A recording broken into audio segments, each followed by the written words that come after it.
February 1967, North Vietnam. The Annamite Range. The monsoon rain does not fall here, it hammers. It is a relentless vertical ocean that turns the clay earth into a sucking, treacherous slurry. For the American pilots flying out of carrier groups in the Gulf of Tonkin or air bases in Thailand, this weather is a wall. It is a no-go condition. Their fast jets, the F-4 Phantom aircraft and the F-105 Thunderchief aircraft, are beasts of the daylight and clear skies. They rely on eyes, optical sights, and the ability to dive-bomb targets they can physically see. When the ceiling drops below 500 feet and the visibility shrinks to the length of a truck hood, the American air war effectively stops. For the North Vietnamese army, this weather is not a curse, it is a shield. It is 2 o'clock in the morning. Pitch-black darkness, amplified by a heavy overcast layer that blocks out the moon and stars. On a muddy arterial road of the Ho Chi Minh Trail, a convoy of Soviet-made ZIL 157 trucks is moving. They are hauling ammunition and medical supplies south, toward the front lines. The drivers are exhausted, gripping steering wheels that vibrate with the rough terrain, but they are not afraid. Not tonight. Lieutenant Dang, a convoy commander, sits in the passenger seat of the lead vehicle. He lights a cigarette. In clear weather, this would be a death sentence. The glow of a cigarette could attract a forward air controller or a prowling night fighter. But tonight, the rain is so thick he can barely see the trees lining the road. The sky is silent. The terrifying roar of afterburners is absent. The Americans are grounded, drinking coffee in their mess halls, waiting for the Sunday.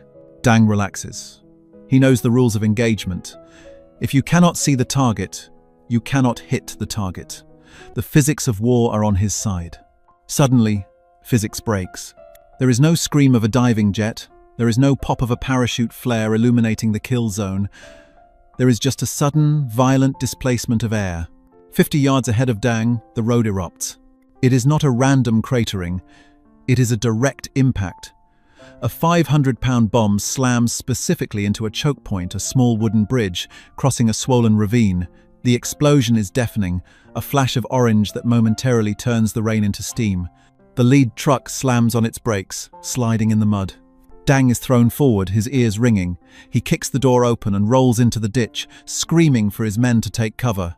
He looks up, squinting into the black abyss above. He expects to see searchlights. He expects to see the telltale exhaust plumes of an American jet. He sees nothing, just the rain. "Mortars!" one of the drivers yells, scrambling under the chassis of his truck. "It must be commandos!" It makes sense. Only a ground team could target a bridge with that precision in zero visibility. They must be ambushed by special forces. Dang unholsters his Tokarev pistol, scanning the tree line, waiting for muzzle flashes. But the muzzle flashes never come. Instead, 10 seconds later, a second explosion tears the night apart. This one is even more terrifying. It hits the third truck in the line, the one carrying crates of mortar shells. The vehicle disintegrates in a secondary explosion that sends burning shrapnel arcing through the canopy. Dang freezes. The trajectory was vertical. This is not mortar fire. This is an airstrike. But how?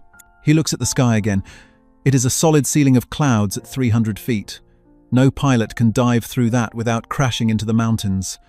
No optical bomb sight works in pitch blackness. There are no flares, no lasers, no visual cues. The convoy is being dismantled, vehicle by vehicle, by a ghost. Above them, masked by the thunder of the storm, a low hum passes overhead. It is not the supersonic crack of a fighter jet. It is a subsonic groan, heavy and dull, like a thunderstorm moving on wings. Then, silence again. Dang realizes, with a cold pit in his stomach, that the rules have changed. The shield of the monsoon has evaporated. The Americans have found a way to see in the dark. If you are fascinated by the hidden history of the Cold War and the military technology that defined it, make sure to subscribe to Cold War Impact. We investigate the declassified files to bring you the stories they didn't want you to know. 2 days later, Hanoi. The headquarters of the North Vietnamese Air Defense Command. The mood in the briefing room is toxic. Intelligence officers are pacing, chain-smoking, staring at a large map of the supply routes. Reports are flooding in from the southern panhandle. They are all the same. Convoys destroyed in impossible weather. Bridges dropped in the middle of the night. Radar sites bombed while their operators were confident they were hidden by ground clutter and storms. Senior Colonel Tran stands at the head of the table. He slams a report down. "Explain this to me," he demands. "The Americans fly the F-4. They fly the F-105. We know these aircraft. We know their limitations. They need 3,000 feet of ceiling to dive. They need visual acquisition." A junior analyst, hesitant, speaks up. "Comrade Colonel, the survivors report no flares. They report no searchlights. The bombs are falling from level flight." "Blind bombing?" Tran scoffs. "Radar bombing from high altitude is inaccurate. They would hit the jungle, not a single truck moving at 30 kilometers per hour." "It is not high altitude, sir," the analyst corrects, his voice trembling slightly. "The acoustic reports suggest the aircraft are low, very low, under 500 feet. The room goes silent. Flying a jet aircraft at 500 feet, at night, in a monsoon, over mountainous terrain, is suicide. It requires the pilot to see the ground to avoid flying into a hillside. If they are flying that low, they should be crashing. Maybe they are using infrared, another officer suggests. The heat of the engines? In this rain, Tran counters, the water cools the engines. Infrared is useless in a downpour. They are grasping at straws. The Soviet advisors present in the room are equally baffled. Their manuals on American air power list the capabilities of the US Navy and Air Force. The Americans rely on air superiority and visual dominance. They are cowboys who like to see what they kill. They do not have a system capable of this kind of sterile, robotic precision in blind conditions. Tran looks at the map again. The red markers indicating destroyed convoys are growing. The safe hours, the hours of darkness and bad weather are gone. The logistical lifeline to the south is bleeding out. "We need to know what this is," Tran says, his voice low. "Is it a new modification of the Phantom? A new drone? Or something else entirely?" He turns to the Soviet liaison. "What do your people say? Do the Americans have a radar that can map the ground like a photograph?" The Soviet advisor shakes his head slowly. "Theoretically, yes, but to fit such a computer and radar into a carrier-based jet, it would be too heavy, too complex. The vacuum tubes alone would take up the entire fuselage. It is impossible." "Impossible," Tran repeats, looking at the photos of the destroyed trucks. "And yet, my men are burning." The North Vietnamese begin to scramble their own assets. They move mobile radar units into the mountains, trying to catch a glimpse of this ghost. They set traps. They wait for the bad weather, turning their search radars on, scanning the chaotic noise of the rain, looking for a hard return. For weeks they see nothing, just the noise of the storm. Then finally a mistake. March 1967. A break in the clouds near the coast. A North Vietnamese radar operator near Haiphong sees a blip. It is slow, much slower than a fighter. It is flying low, hugging the jagged limestone casts. It is not moving like a fighter jet preparing for a dogfight. It is moving with the steady, mechanical purpose of a machine that knows exactly where it is going. "Target acquired," the operator whispers. "Range, 15 kilometers. Altitude, 300 meters. He cannot believe the altitude reading. The aircraft is practically skimming the trees. The order is given. Anti-aircraft batteries open fire. Tracers arc into the night sky, hunting for the intruder. Flak explodes in black puffs. For a moment, illuminated by the flash of a detonating 57mm shell, observers on the ground catch a fleeting glimpse of the silhouette. It is hideous. It does not have the sleek, swept-back wings of a Phantom or the needle nose of a Crusader. It is bulbous. It has a swollen, tadpole-like nose. The wings are unswept and thick. It looks clumsy, heavy, like a flying insect engorged with blood. It shouldn't be able to fly fast. It shouldn't be a threat. But as the flak rises to meet it, the aircraft doesn't panic. It doesn't brake hard and climb away like a terrified pilot would. It banks smoothly, effortlessly, and vanishes back into the cloud bank as if it dissolved. Seconds later, the radar site that was tracking it ceases to exist. A single bomb, guided by an invisible hand, rides a radar beam down to the source and vaporizes the antenna. Colonel Tran receives the report an hour later. The description of the aircraft makes no sense.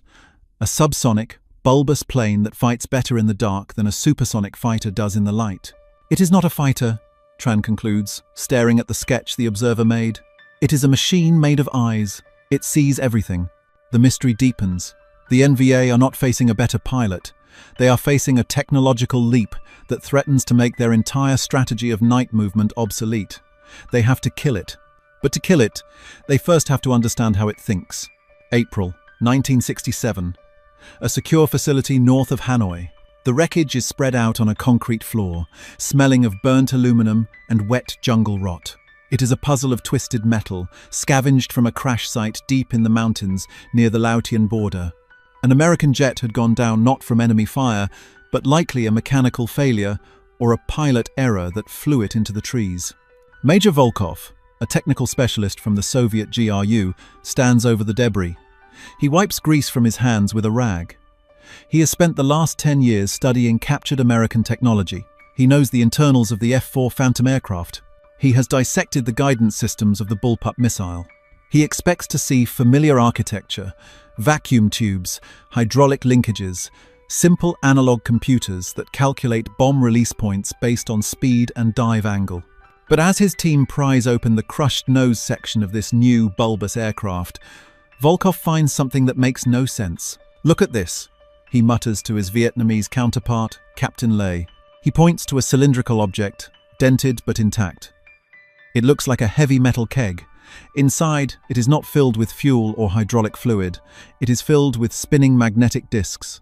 "It is a memory drum," Volkov says, his brow furrowed, "like a mainframe computer in Moscow, but miniaturized, ruggedized." He traces the wiring. It connects to a massive dual-dish radar assembly in the nose. One dish looks forward, standard, but the second dish is angled down, fixed in a permanent stare at the ground beneath the nose. "Why two radars?" Lee asks. Volkov lights a cigarette, stepping back. "The fighter jets, the MiG-21 aircraft. They have one radar to find the enemy plane.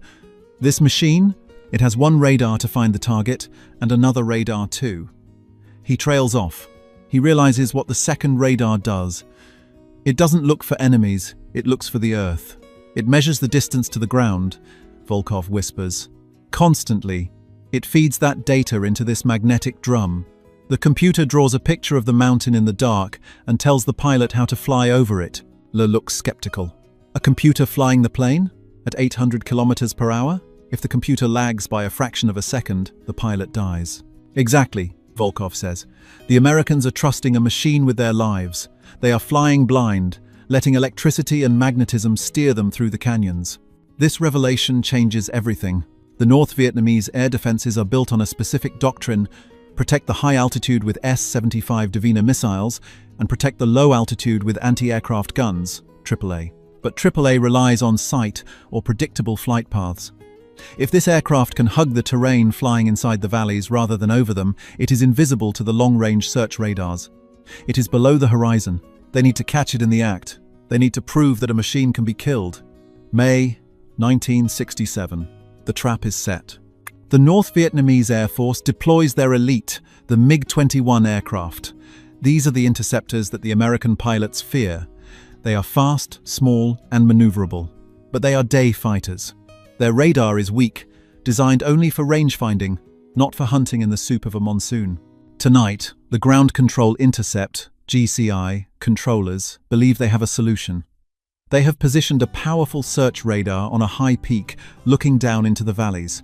They will guide the MiG-21 pilot via radio, acting as his eyes, until he is close enough to see the engine glow of the American bomber. Pilot Nguyen Van Kock, a rising ace, sits in his cockpit. The rain lashes against the canopy. He launches into the black void. Target is 30 kilometers south. The GCI controller crackles in his ear. Altitude, fluctuating. Low, very low. Nguyen pushes his throttle forward. The afterburner kicks him into the seat. He levels off at 2,000 meters. He cannot go lower. It is pitch black. If he descends into the cloud deck without visual references, he risks slamming into a karst peak. He is a hunter circling above a dark ocean, waiting for the fish to surface. "Target is directly below you," the controller shouts. "Dive, dive now!" Nguyen hesitates. Below him is a solid wall of grey cloud. Somewhere inside that cotton wool is a mountain range. And somewhere inside that mountain range is the American Intruder. He dives. The MiG-21 screams down through the overcast. The altimeter unwinds rapidly. 3,000 feet, 2,000 feet. The turbulence shakes the small, delta-winged fighter violently. Nguyen strains his eyes, looking for the exhaust flame of the American jet. Nothing. Just grey, swirling mist. "I have no visual," Nguyen yells. "I am at 1,000 feet. It is unsafe." "He is right in front of you," the controller insists. 2 kilometers. Fire your missiles." Nguyen arms his K-13 Atoll heat-seeking missiles. But the seeker head growls with static. It cannot lock onto a heat signature through the thick clouds and rain. The water vapor scatters the infrared energy. The technology fails him. Suddenly, his radar warning receiver blares. But it's not a lock-on tone. It's a proximity warning. The ground. Nguyen pulls back on the stick violently, the G-forces crushing the air out of his lungs. He breaks out of the cloud layer, sweat stinging his eyes. He looks down. He sees nothing but the black silhouette of a jagged peak that he missed by mere seconds. "I cannot see him," Nguyen reports, his voice shaking. He is flying inside the storm. He is a ghost. Back at the GCI bunker, the radar operators watch in horror. On their screens, the blip representing the American plane doesn't panic. It doesn't climb to escape the MiG. It simply continues its steady robotic path. It weaves through the valley, banking left and right to follow the curves of the river, never rising above 500 feet. It reaches its target, a power plant near Uong-bi. The blip merges with the target. A moment later, the radio network comes alive with screams from the ground. The power plant is burning. The American plane turns and exits the area, vanishing back into the radar clutter of the mountains. The Soviets and North Vietnamese are left with a terrifying conclusion. The pilot of that American plane was not fighting Nguyen. He probably didn't even know Nguyen was there. He was watching a glowing green screen in his cockpit, playing a video game of death while the world outside his window was a black void. Major Volkov reads the after-action report in silence. The S-75 missiles are useless because the target flies too low. The MiG-21 aircraft are useless because they cannot see in the dark. The anti-aircraft guns are useless because they cannot track a target they cannot see. The Americans have removed the human element, Volkov writes in his report to Moscow. They have built a system that replaces courage with calculation. We are not fighting a pilot. We are fighting a flying computer that does not feel fear, does not get disoriented, and does not need light. But every machine has a weakness. A computer relies on data. If you can corrupt the data, you can crash the computer. Volkov looks at the schematic of the dual radar system again. They are arrogant, he muses. They broadcast their radar signals so loud, shouting at the ground to tell them where they are. Perhaps we can shout back. The mystery has shifted from, "What is it?" to, "How do we blind it?" The North Vietnamese are about to enter a new phase of electronic warfare, trying to jam a signal that is keeping the American pilots alive.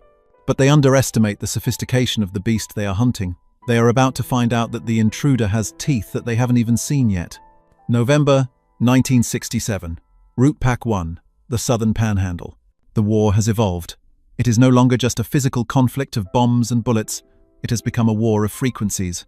The North Vietnamese, guided by their Soviet advisors, have begun to map the electronic spectrum. They are listening to the sky. Major Volkov has moved his operation to a limestone ridge overlooking a critical ferry crossing near Vinh. This is a choke point. Every night, hundreds of trucks queue up here to cross the river. It is the perfect target for the American ghosts. Volkov is not here to shoot them down with guns. He is here to dissect their brain. The American system relies on the returning radar echo, Volkov explains to Colonel Tran. He points to a modified van covered in antennas. The aircraft sends a pulse down to the ground. The ground reflects it back. The computer calculates the height. If we flood the valley with noise on that specific frequency, the computer will be blinded. It will panic. It is a sound theory. If the terrain-following radar sees white noise, the safety protocols should automatically force the autopilot to pull the aircraft up into a steep climb to avoid a crash. As soon as it climbs above the ridgeline, the S-75 missile batteries, the deadly telephone poles, will acquire it and blow it out of the sky. They are going to scare the ghost into the light. The sun sets. The monsoon rain begins its nightly ritual. The valley fills with the roar of truck engines. And then, the signal comes. "Contact," the radar operator in the van shouts. "One target, inbound from the coast. Speed, 400 knots. Altitude," he is in the weeds, 300 feet. Volkov nods. "Wait for him to enter the kill box." Wait until he is committed to the valley. The tension in the van is suffocating.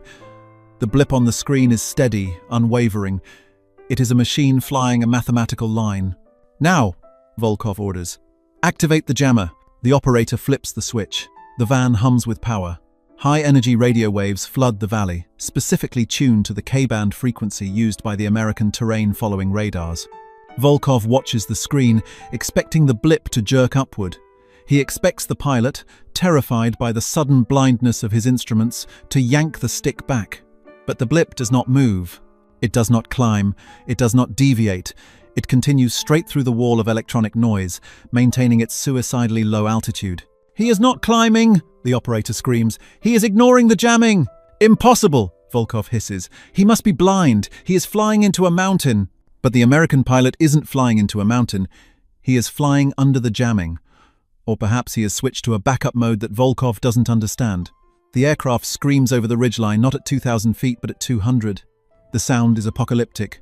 The A6 Intruder passes directly over the van, so low that the vibration knocks a coffee cup off the table. Then, the release. There is no laser beam. There is no guide flare. Just a string of unguided, dumb Mark 8. 2 bombs released with computerized perfection. The ferry crossing erupts. The timing is calculated to the millisecond. The bombs walk across the target area in a straight line of destruction, obliterating the trucks, the ferry, and the riverbank. The explosions are so close that the shockwave rattles the teeth of the men in the jamming van. The A6 banks hard, its engines glowing orange in the mist, and disappears back toward the safety of the sea. Volkov stands in the silence of the aftermath, furious. His trap failed. The machine did not panic. The next day, a reconnaissance team recovers debris from the riverbank. But they also find something else, a piece of the aircraft itself, sheared off by a lucky hit from small arms fire during the egress. It is a canopy fragment. Volkov examines it. It is large, wide. He goes back to the intelligence reports. He looks at the blurred photos of the A6 cockpit taken by spies at American bases. He notices something he had dismissed before. The cockpit is not designed for one man. The seats are not in tandem, one behind the other, like in a fighter jet.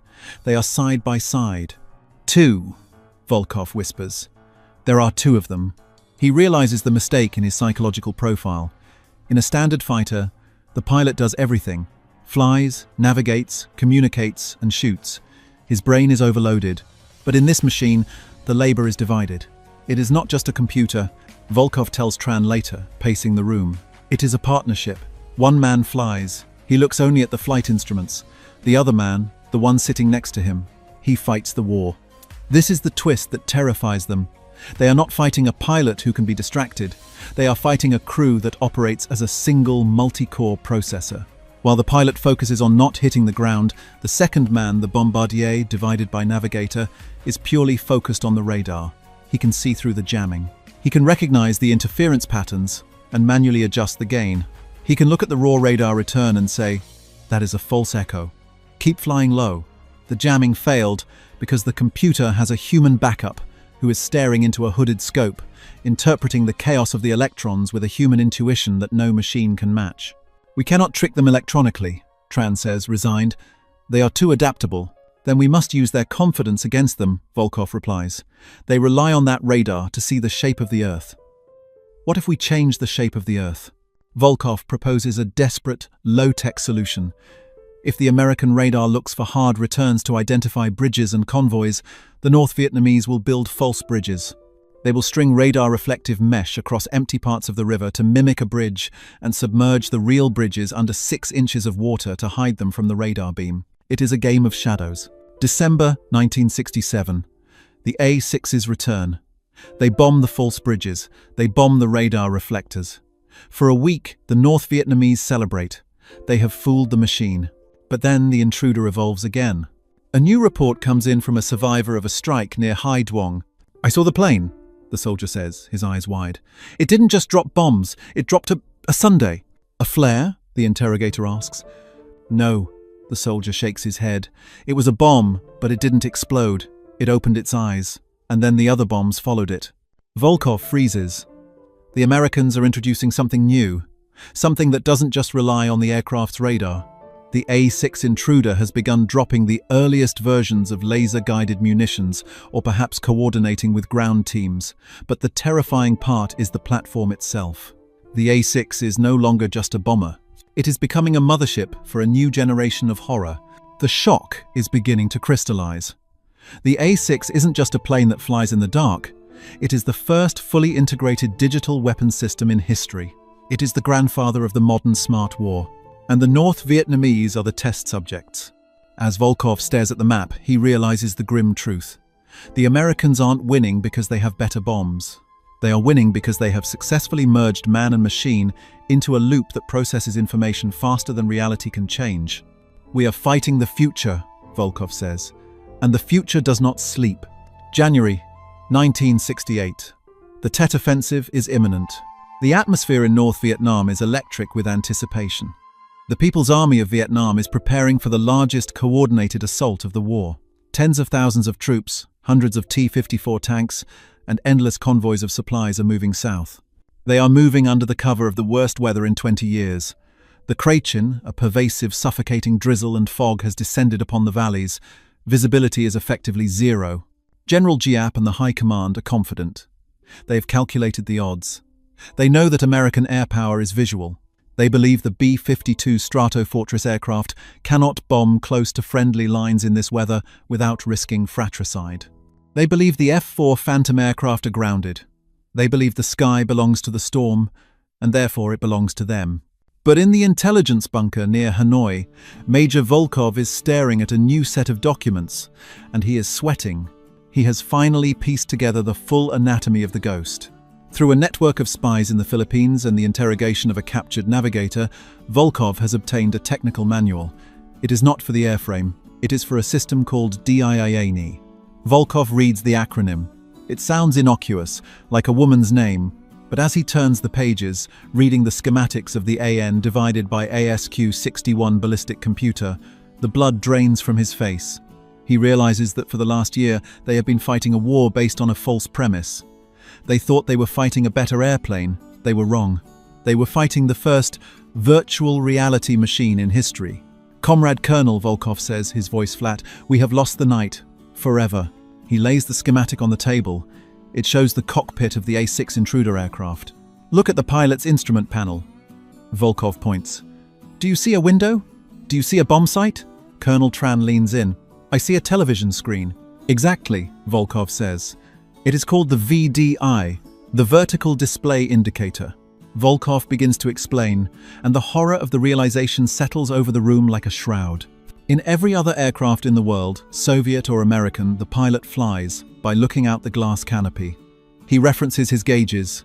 Yes, but his primary reality is the physical world outside. If it is dark, he sees darkness. If it is raining, he sees rain. The A6 pilot does not look outside, Volkov whispers. He looks at this screen, and the computer draws him a picture. Volkov describes the contact analog display. The DIANE computer takes the radar data from the nose, processes the terrain height, processes the speed, and then draws a synthetic landscape on the screen in glowing green lines. It draws a highway in the sky. It creates a false horizon. It draws the mountains as geometric shapes. The pilot flies his airplane down this fake road on his television, Volkov says. If he keeps the symbol on the road, he will not hit the mountain. He does not need to see the real mountain. The computer hallucinates the world for him. Tran stares at the diagram. So, while my men are blinded by rain, this American is flying through a video game? Yes, Volkov replies. But it gets worse. He flips the page to the section on the search radar, the AN divided by APQ-92. We wondered how they hit the trucks in the dark. We thought they were using heat. They are not. Volkov taps a paragraph labeled MTI.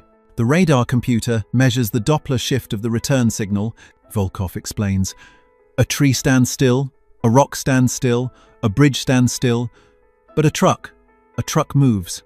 Even if it moves at 10 kilometers per hour, the frequency of the radar wave shifts slightly when it bounces off. He looks Tran in the eye. The computer filters out everything that is not moving. The jungle disappears, the mountains disappear. On the Bombardier screen, the world is black. The only things that glow are the moving trucks. The room falls into a stunned silence. The implication is terrifying.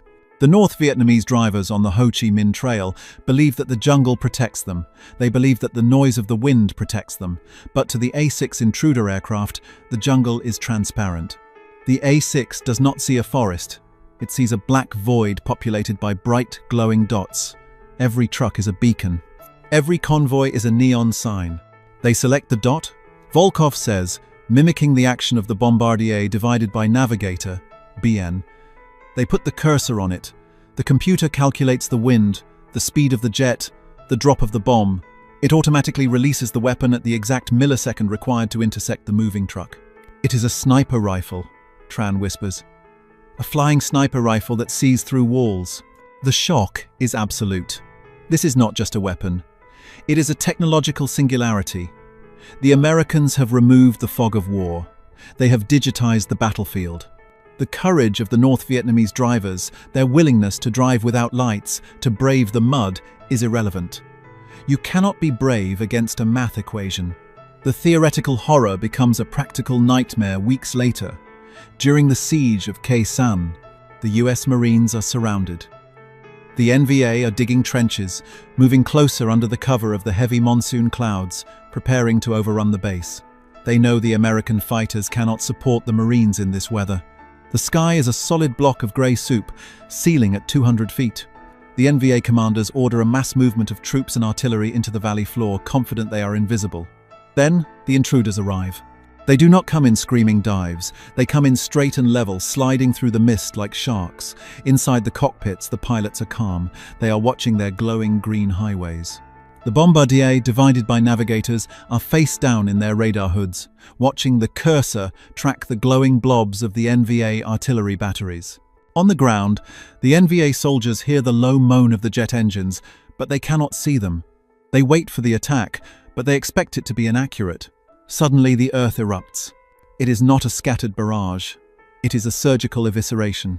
A flight of A-6 aircraft, guided by the TPQ-10 ground radar, or their own internal Diane systems, begins to lay down strings of Mark 8-2 bombs with terrified precision.